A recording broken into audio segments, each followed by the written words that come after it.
जय श्री राधे कृष्ण। आइए आज आप सब सुनेंगे जीवित पुत्रिका व्रत की कथा। जीवित पुत्रिका का व्रत आश्विन मास कृष्ण पक्ष की अष्टमी तिथि के दिन धारण किया जाता है। इसे जीतिया, युवतिया और जीवित पुत्रिका आदि नामों से जाना जाता है।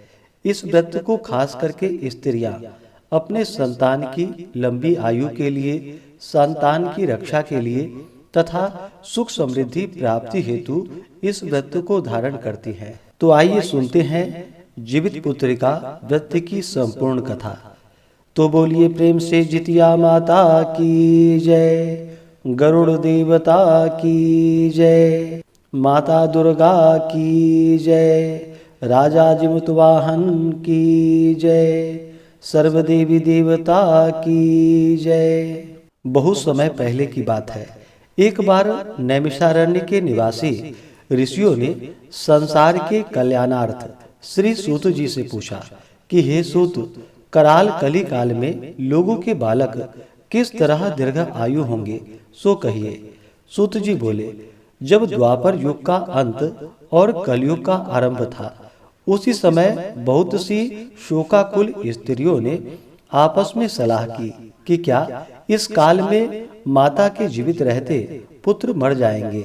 जब वे आपस में कुछ निर्णय नहीं कर सकी, तब गौतम जी के पास पूछने के लिए गई।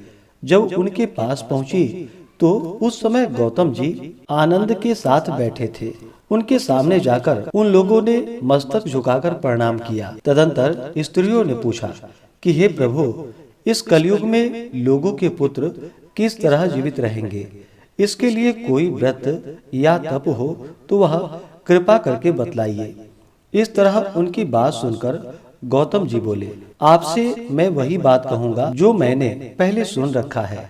गौतम जी ने कहा, जब महाभारत युद्ध का अंत हो गया और द्रोण पुत्र अश्वत्थामा के द्वारा अपने बेटों को मरा देखकर सब पांडव बड़े दुखी हुए, तो पुत्र शोक से व्याकुल होकर द्रौपदी अपनी सखियों के साथ ब्राह्मण श्रेष्ठ धौम्य के पास गई और उसने धौम्य से कहा कि हे विपेंद्र, कौन सा उपाय करने से बच्चे दीर्घ आयु हो सकते हैं, यह आप कृपा करके ठीक ठीक कहिए। धौम्य बोले, सतयुग में सत्य वचन बोलने वाला, सत्याचरण करने वाला समदर्श जीमूत वाहन नामक एक राजा था। एक बार वह अपनी स्त्री के साथ अपनी ससुराल गया और वहीं रहने लगा।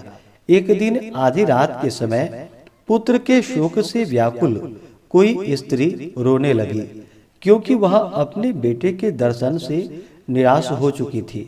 उसका पुत्र मर चुका था। वह रोती हुई कहती थी कि हाय, मुझ बूढ़ी माता के सामने मेरा बेटा मरा जा रहा है। उसका रुदन सुनकर राजा जिमुत वाहन का मानो हृदय विदीर्ण सा हो गया। वह तत्काल उस स्त्री के पास गया और उससे पूछा, तुम्हारा बेटा कैसे मरा है? बूढ़ी ने कहा कि गरुड़ प्रतिदिन आकर गांव के लड़कों को खा जाता है। इस पर उस दयालु राजा ने कहा कि माता, अब तुम रो मत, आनंद से बैठो, मैं तुम्हारे बच्चों को बचाने का यत्न करता हूँ। ऐसा कहकर राजा उस स्थान पर गया जहाँ गरुड़ आकर प्रतिदिन मांस खाया करता था। उसी समय गरुड़ भी उस पर टूट पड़ा और मांस खाने लगा। जब अतिशय तेजस्वी गरुड़ ने राजा का बायां अंग खा लिया, तो झटपट राजा ने अपने दाहिने अंग फेरकर गरुड़ के सामने रख दिया। यह देखकर गरुड़ जी ने कहा, तुम कोई देवता हो? कौन हो तुम? मनुष्य तो जान नहीं पड़ते। अच्छा, अपना जन्म और कुल बतलाओ। पीड़ा से व्याकुल मन वाले राजा ने कहा कि हे पक्षीराज, इस तरह के प्रश्न करना व्यर्थ है। तुम अपनी इच्छा भर मेरा मांस खाओ।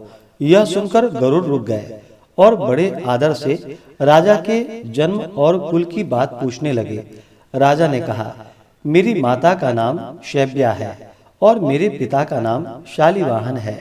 सूर्य वंश में मेरा जन्म हुआ है और जीमूत वाहन मेरा नाम है। राजा की दयालुता देखकर गरुड़ ने कहा कि हे महाभाग, तुम्हारे मन में जो भी अभिलाषा हो वह वर मांगो। इस पर राजा ने कहा, यदि आप मुझे वर देना ही चाहते हैं तो वर दीजिए कि आपने अब तक जिन प्राणियों को खाया है वे सब जीवित हो जाएं। हे स्वामी, अब से आप यहाँ बालकों को न खाएं और कोई ऐसा उपाय करे कि यहाँ जो उत्पन्न हो वे लोग बहुत दिनों तक जीवित रहे। धौम्य जी ने कहा कि पक्षीराज गरुड़ राजा को वरदान देकर स्वयं अमृत लाने के लिए नागलोक चले गए। वहां से अमृत लाकर उन्होंने उन मरे हुए मनुष्यों की हड्डियों पर बरसाया। ऐसा करने से लोग जीवित हो गए जिनको कि पहले गरुड़ ने खाया था। राजा के त्याग और गरुड़ की कृपा से वहां बालों का बहुत कष्ट दूर हो गया। उस समय राजा के शरीर की शोभा दूनी हो गई थी। राजा की दयालुता देखकर गरुड़ ने फिर कहा कि मैं संसार के कल्याणार्थ एक और वरदान दूंगा। आज आश्विन कृष्ण सप्तमी से रहित शुभ अष्टमी तिथि है। आज ही तुमने यहाँ की प्रजा को जीवन दान दिया है। हे वत्स, अब से यह दिन ब्रह्म भाव हो गया है, जो मूर्ति भेद से विविध नामों से विख्यात है। वही त्रिलोकी से पूजित दुर्गा अमृत प्राप्त करने के अर्थ में जीवित पुत्रिका कहलाई है। सो इस तिथि को जो स्त्रियां उस जीवित पुत्रिका की और कुश की आकृति बनाकर तुम्हारी पूजा करेंगे तो दिनों दिन उनका सौभाग्य बढ़ेगा और वंश भी बढ़ती रहेगी। हे महाभाग, इस विषय में विचार करने की भी आवश्यकता नहीं है। हे राजन, सप्तमी से रहित और उदया तिथि की अष्टमी को व्रत करे, यानी सप्तमी वृद्ध अष्टमी जिस दिन हो उस दिन व्रत न करके शुद्ध अष्टमी को व्रत करे और नवमी में पारण करे। यदि इस पर ध्यान न दिया जाए तो फल नष्ट हो जाएगा और सौभाग्य तो अवश्य ही नष्ट हो जाएगा। जीवित वाहन को इस तरह वरदान देकर गरुड़ वैकुंठ धाम को चले गए और राजा भी अपनी पत्नी के साथ अपने नगर को वापस चले आए। धौम्य जी द्रौपदी से कहते हैं कि हे देवी, मैंने यह अतिशय दुर्लभ व्रत तुमको बताया है। इस व्रत के करने से बच्चे दीर्घ आयु होते हैं। हे देवी, तुम भी पूर्वोक्त विधि से यह व्रत और दुर्गा जी का पूजन करो तो तुम्हें अभिलषित फल प्राप्त होगा। मुनिराज, धौम्य की बात सुनकर द्रौपदी के हृदय में एक प्रकार का कौतूहल उत्पन्न हुआ और पुरावासिनी स्त्रियों को बुलाकर उनके साथ यह उत्तम व्रत किया। गौतम जी ने कहा कि यह व्रत और उसके प्रभाव को किसी एक चिल्ही ने सुन लिया और अपनी सखी सियारिन को बतलाया। इसके बाद पीपल वृक्ष की शाखा पर बैठकर उस चिल्ही ने और उसी वृक्ष के एक खोते में बैठकर सियारिन ने भी व्रत किया। फिर वह चिल्ही किसी उत्तम ब्राह्मण के मुख से यह कथा सुन आई और पीपल के खोते में बैठी हुई अपनी सखी को सुनाया। सियारिन ने आधी कथा सुनी ही थी कि उसे भूख लग गई और वह उसी समय शव से भरे हुए शमशान में जा पहुंची। वहां उसने इच्छा भर मांस का भोजन किया और चिल्ही बिना कुछ खाए पिए रह गई और सवेरा हो गया। सवेरे वह गौशाले में गई और वहां गौ का दूध पिया। इस तरह नवमी को उसने पारण किया।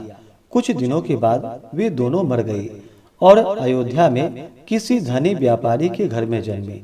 संयोग से उन दोनों का जन्म एक ही घर में हुआ, जिसमें सियारिन बड़ी हुई और चिल्ही छोटी। वे दोनों सभी शुभ लक्षणों से युक्त थी, इसलिए बड़ी लड़की काशीराज की और छोटी उनके मंत्री के साथ ग्राह्यपत्य अग्नि के सामने विधि पूर्वक ब्याही गई। पूर्व जन्म के कर्म फल से वह मृगनयनी रानी हुई।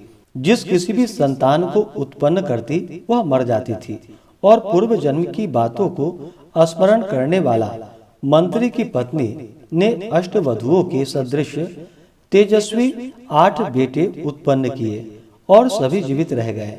अपनी बहन के पुत्रों को जीवित देखकर ईर्ष्यावश राजपत्नी ने अपने स्वामी से कहा कि यदि तुम मुझे जीवित रखना चाहते हो तो इस मंत्री के सभी पुत्रों को उसी जगह भेज दो जहाँ की मेरे बेटे गए हैं, अर्थात उन्हें मार डालो। यह सुनकर राजा ने उस मंत्री के पुत्रों को मारने के लिए कई प्रकार के उद्योग किए, पर मंत्री पत्नी ने जीवित पुत्रिका के पुण्य बल से उसे बचा लिया।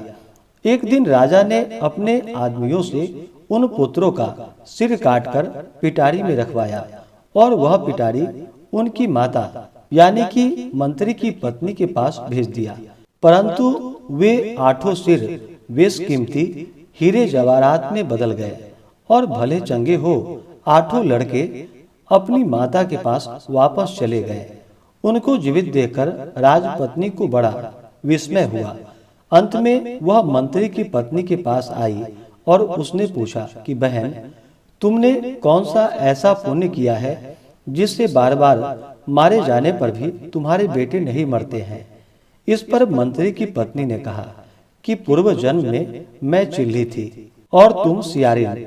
हमने और तुमने साथ साथ जीवित पुत्रिका का व्रत किया था। तुमने व्रत के नियमों का भली भांति पालन नहीं किया था और मैंने किया था। इस दोष से हे बहन, तुम्हारे बेटे नहीं जीते हैं। ओ राजरानी, अब तुम भी वह जीवित पुत्रिका का उत्तम व्रत को करो तो तुम्हारे बेटे भी दीर्घ आयु होंगे। मैं तुमसे सच सच कह रही हूँ। उसके कथानुसार रानी ने व्रत किया, तभी से उसके कई बेटे सुंदर और दीर्घ आयु होकर बड़े बड़े राजा हुए। सूत जी कहते हैं कि सब प्रकार का आनंद देने वाला मैंने यह दिव्य व्रत बतलाया है। स्त्रियां चिरंजीवी संतान चाहती हो तो वे विधि पूर्वक यह व्रत अवश्य करे।